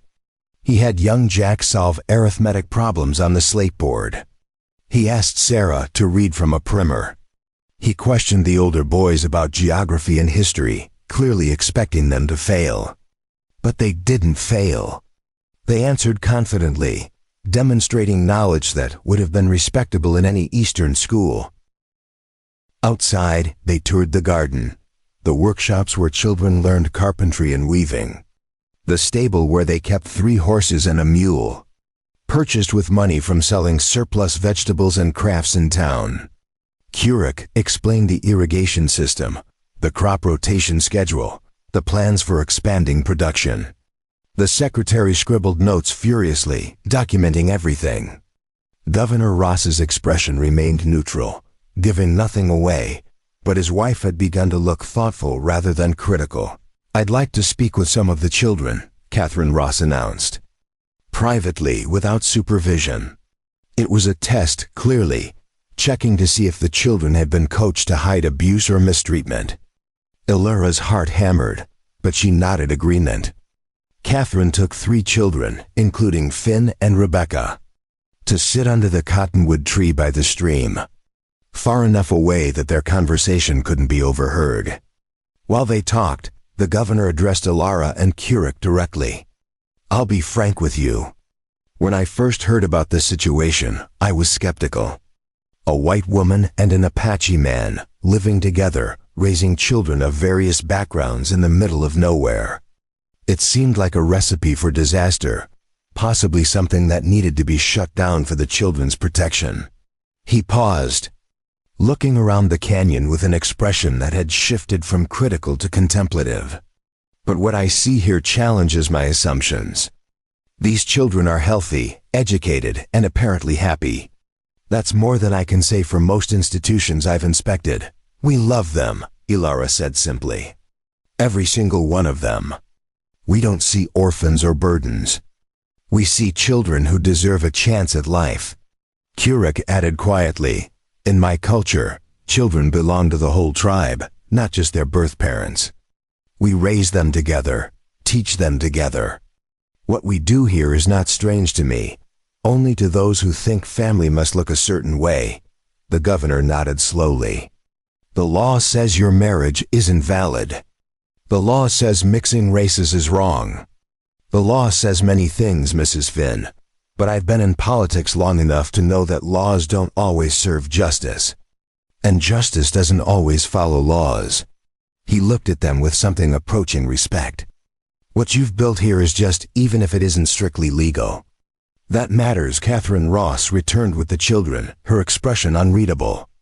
She conferred quietly with her husband while Elara held her breath, waiting for judgment. Finally, the governor spoke loud enough for everyone to hear. "Based on what I've observed today, I see no reason for territorial intervention. Canyon Springs will be officially recognized as a private educational institution, entitled to the same protections and support as any church-run orphanage." The relief that flooded through Elara was so intense she swayed, and Kurek's hand caught her elbow. Steadying her, however, the governor continued. And Elara's relief turned back to anxiety. "There are conditions. You must maintain educational standards, which means quarterly inspections to ensure the children are progressing appropriately. You must keep detailed records of each child's background and placement. And you must be prepared to defend this institution politically, because there will be opposition. Not everyone shares my pragmatic view of your arrangement." He softened slightly. "But you'll have allies too. My wife has decided to champion your cause, and when Catherine Ross decides something is worth fighting for, it generally happens." Catherine Ross smiled for the first time, transforming her severe features into something almost warm. "I was an orphan myself," she said quietly, "raised in an institution that cared more about appearances than children. What you're doing here, it's what should be done everywhere. I intend to make sure you have the resources to continue." She gestured to the secretary. "We're establishing a territorial fund for educational initiatives." Canyon Springs will be its first recipient. Expect a donation of $500 within the month and more to follow. The number was staggering, more money than Alara had seen in her entire life. $500 could buy supplies for years, could expand the compound, could ensure the children had everything they needed. She found herself blinking back tears, overwhelmed by the unexpected support. "Thank you," she whispered. "You have no idea what this means." The governor's party stayed for lunch, eating simple but plentiful food prepared by the older children under Alara's supervision. Stew made from rabbit and vegetables, fresh bread baked in the outdoor oven Keurig had built, water sweetened with honey from wild bees. The meal was accompanied by conversation that felt almost normal. The governor asking about individual children's stories. Catherine discussing educational techniques with Alara. The secretary taking more notes that would become part of the official record as they prepared to leave in the afternoon. Young Marin approached Catherine Ross shyly, holding something behind her back. "Ma'am," she said, her voice small but clear. "I made this for you." She produced a small doll woven from corn husks, decorated with bits of colored thread and tiny shell beads. It was beautiful in its simplicity, a child's gift given with pure intention. Catherine took it with hands that trembled slightly, and Alara saw tears glisten in the older woman's eyes. "Thank you, dear," Catherine said, kneeling to Marin's level. "I shall treasure this always." She looked at Alara over Marin's head, and in that moment, they understood each other perfectly. Both women who had known hardship, who had survived, who had found purpose in protecting children.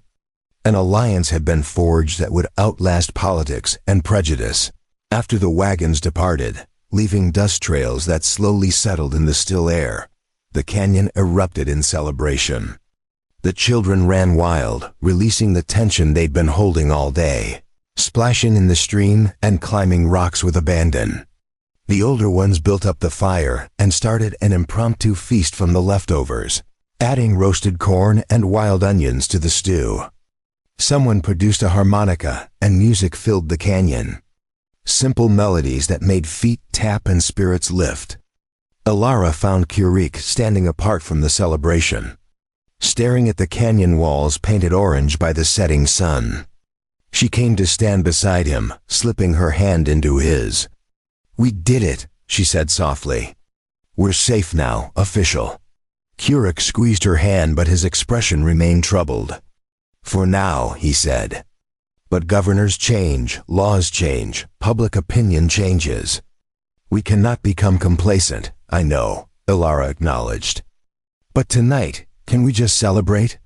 Can we just be grateful for this moment?" Keurig looked down at her, his stern features softening. "You are right. I spend too much time preparing for battles that may never come." He pulled her close, wrapping his arms around her waist. "Tonight, we celebrate. Tomorrow, we build stronger.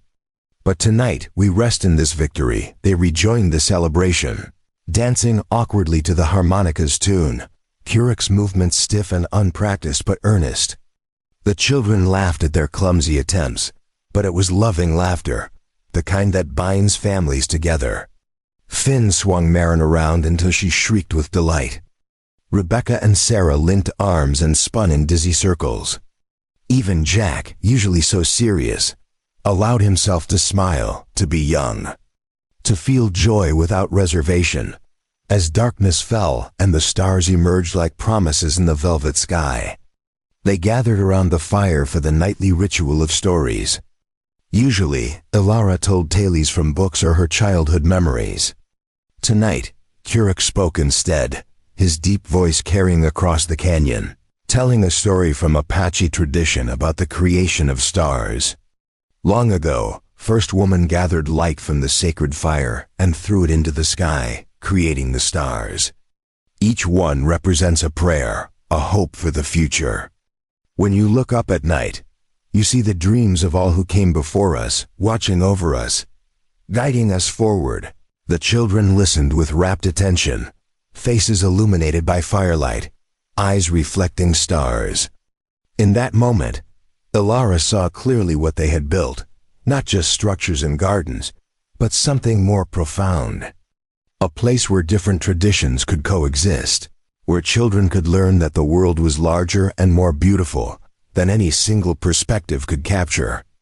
A place where love mattered more than law, where family was defined by choice rather than blood. Later, after the children had been settled into their beds and the canyon had grown quiet, except for the eternal song of the stream, Ilara and Kirik sat together outside their dwelling. A year ago, such peace would have seemed impossible. A year ago, they were still fighting for survival, still uncertain if they would be allowed to keep what they'd built. Now, with official recognition and powerful allies, the future looked different. Not easy, never easy, but possible. Do you ever think about Kaya? Ilara asked softly, naming the daughter he had lost. Do you think she would approve of what you're doing? Kirik was quiet for a long moment, his face turned toward the stars. I think about her every day, he said finally. And yes, I believe she would approve. She had a generous heart, my Kaya. She would have loved having so many brothers and sisters. She would have taught them to catch butterflies and watch clouds. His voice grew thick. I cannot bring her back, cannot change what happened. But I can honor her memory by protecting these children, by giving them the life she was denied. She would be proud of you, Ilara said with certainty. And so would Aida. You haven't forgotten them by choosing to live again. You've remembered them in the best possible way, by becoming someone who creates life instead of taking it. Kirik pulled her closer, and they sat in comfortable silence, listening to the night sounds of the desert. Somewhere in the distance, a coyote called, and another answered. The wind moved through the cottonwood leaves with a sound like whispering. The stream continued its endless conversation with stone. I need to tell you something, Kirik said. Eventually, his tone serious enough to make Ilara straighten and look at him. I received word from Nate last month. A message passed through traders. He wanted me to know that he is alive, living in the Sierra Madre with others who refused reservation life.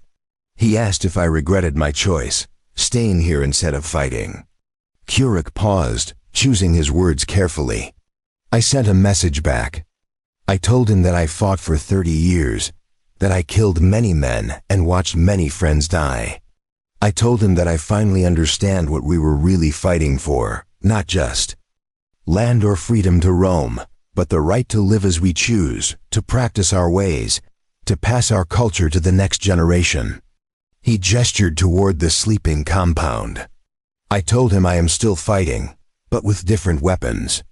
With love instead of hate, with building instead of destroying.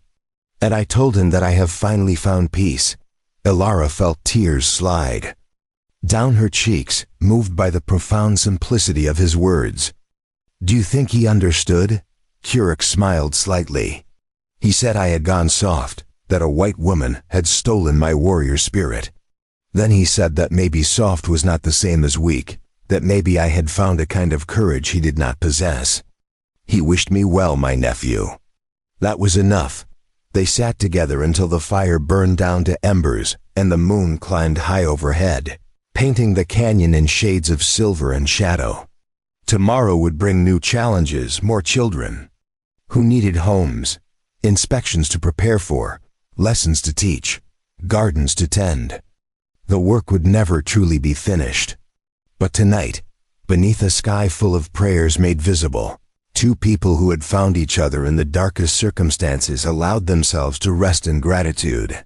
Ilara thought back to that morning behind the saloon, to garbage barrels and desperation, to the moment when a stranger had appeared and changed everything with two simple words.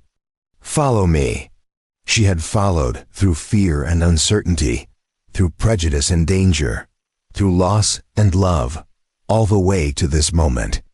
And the journey had transformed her from a woman searching trash for survival into someone who gave others the chance to thrive. Thank you, she whispered to Kirik, knowing the words were inadequate, but saying them anyway. For finding me, for seeing something worth saving when I couldn't see it myself. Kuruk turned to look at her, his dark eyes reflecting starlight. You saved yourself, he said gently. I only showed you the path. You had the courage to walk it. He touched her face tenderly. And you saved me too, though you may not know it. You gave me a reason to believe that redemption was possible, that a man known only for war could become something different. As they finally retreated to their dwelling, Alara took one last look at the canyon that had become home to so many. The stone structure stood solid and permanent, promising shelter and safety. The garden stretched dark and fertile, promising sustenance. And in the sleeping compound, 15 children dreamed whatever dreams children dream, each one a testament to the radical idea that love could overcome any obstacle, that family could be chosen, that two people from different worlds could build something beautiful from the ruins of their pasts. The wind moved through the canyon one more time, carrying with it the scent of sage and wood smoke, of growing things and clean water, of possibilities yet unrealized. And if anyone had been listening carefully, they might have heard it whisper the same words Margaret Thornton had spoken a year ago, words that had proven prophetic. Decent people are rare enough that when you find them, you help them survive. Canyon Springs had survived, and more than survived. It had become a beacon, proof that in a world often divided by hate and prejudice, love could still triumph. Not easily, not without cost, but triumphantly nonetheless.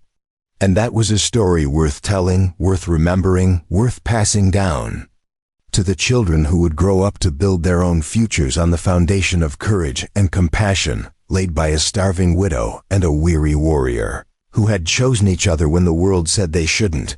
The desert night deepened, the stars wheeled overhead in their ancient patterns, and in a hidden canyon in Arizona territory, 15 children and 2 unlikely parents slept safe and sound, wrapped in peace they had earned through sacrifice and sealed with love that would endure. Up next, you've got 2 more standout stories right on your screen. If this one hit the mark, you won't want to pass these up. Just click and check them out. And don't forget to subscribe and turn on the notification bell so you don't miss any upload from us.